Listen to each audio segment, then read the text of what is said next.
झूला झूलने वाली चुड़ैल की कहानी।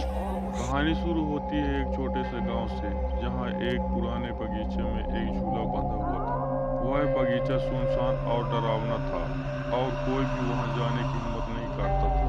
गांव के बड़े बुजुर्ग कहते थे कि उस झूले पर एक चुड़ैल का साया है। लोगों का मानना था कि कई साल पहले गांव की एक लड़की रूपा उस झूले पर झूलने जाती थी।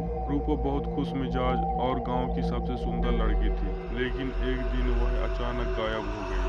लोगों ने उसे बहुत ढूंढा, पर वह कहीं नहीं मिली। कुछ समय बाद गांव में अजीब घटनाएं होने लगी। रात को बगीचे से झूले की आवाज आती थी, जैसे कोई झूल रहा हो। एक दिन गांव के दो निडर बच्चे राहुल और दिव्या सच का पता लगाने के लिए बगीचे में चले गए। उन्होंने रात का इंतजार किया और छिपकर देखा कि झूला खुद ब खुद हिल रहा था। अचानक वहां एक सफेद साड़ी पहने बिखरे बालों वाली छाया प्रकट हुई। वह चुड़ैल रूपा थी। रूपा ने बच्चों को देखा और एक धीमी आवाज में कहा, मुझे मुझे क्यों डरते हो?